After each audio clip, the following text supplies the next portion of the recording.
Hello guys, welcome back. And today I'm focusing on Luna Innovations. This is the stock I mentioned in my last video that I think could grow 5x to 10x in the next 5-10 years, depending on how the car industry goes. So about Luna, if we go onto their website, sensing and non-destructive testing. So they create lightweight and advanced materials like fiber optic materials that could sense damage in their structures like cars, planes, and other stuff like over here. If you go here, bridges, dams, wind turbines, and they go in there and they assess how reliable the structure is, and they do some testing on it. So if we go here, right, they have a huge opportunity to grow in basically all industries. They have the opportunity to grow in automotive, aerospace. If we go here, and structure and construction, and they have the ability to grow in the EV market, which is one reason why I really want to buy the stock, since the EV market is growing at a rapid rate. In the next 5-10 years, Luna could grow with them. You see, as the EV market, as cars start to switch over to electricity, Luna could switch over to electricity and help them with their testing of the battery and stuff. So also, if we go here,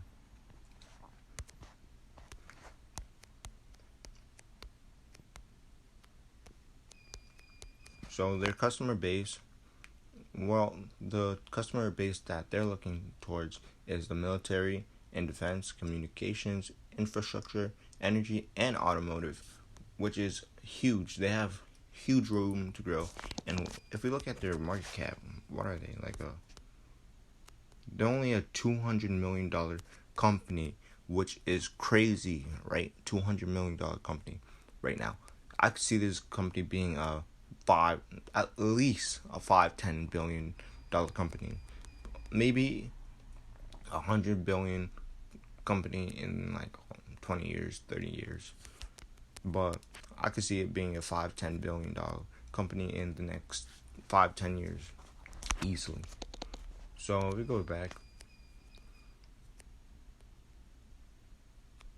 they have places and basically labs in a lot of countries. They have labs in the United States, Europe. I said countries. In a lot of places, United States, Europe,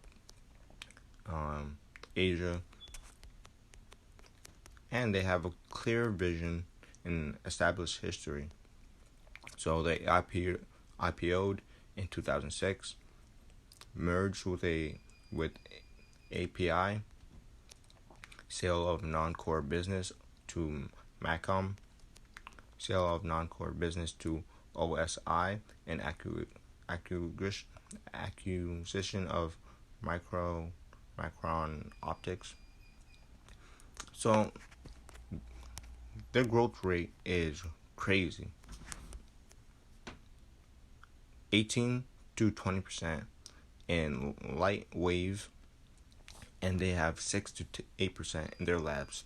So they divide it into materials and they divide it into labs. So their labs create other stuff and they sell their materials.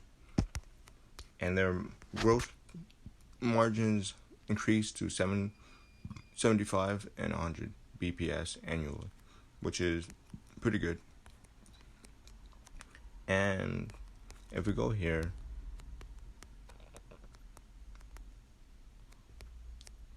their revenue split into 4 locations: Blacksburg, Atlanta, Ann Arbor, and Chinos. And they have sensing and commute tests. Sensing is short range, high resolution, long range, high speed, material thickness. And for commute tests is components and short haul network. And their labs is contract research, which is crazy, right? So materials, system and analytics, and health science.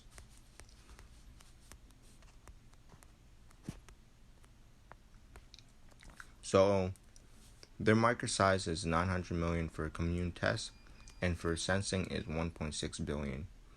So they have growth of 15 to 20% in their commune tests, and growth of 20 to 25% sensing.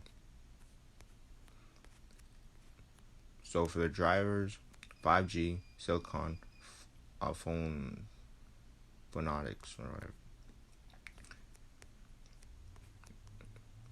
Here, so their sensing is majority of their market, and then commune test is the other part.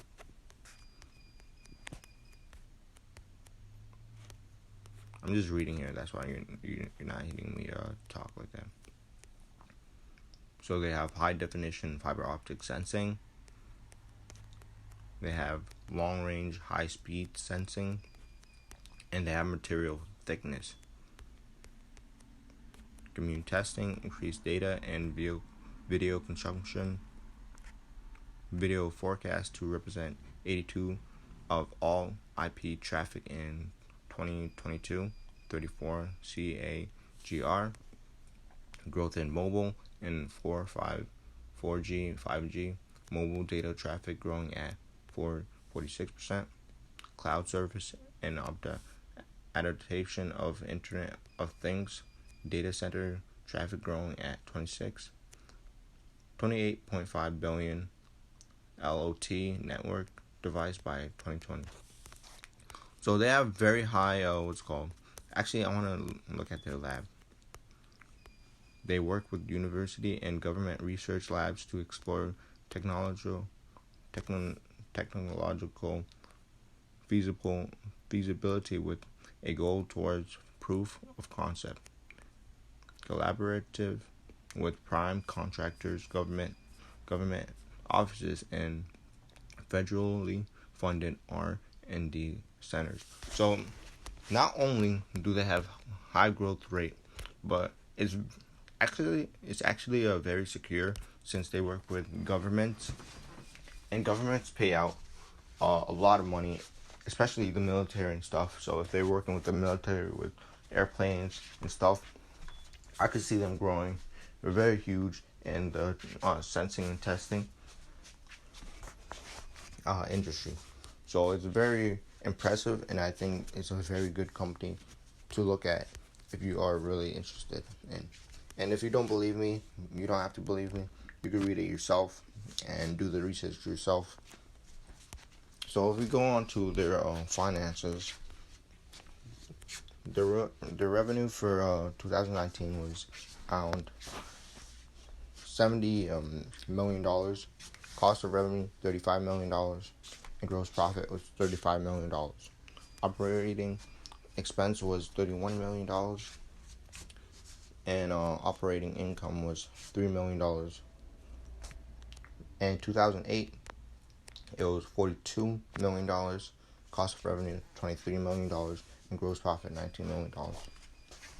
And they are increasing their revenue year after year.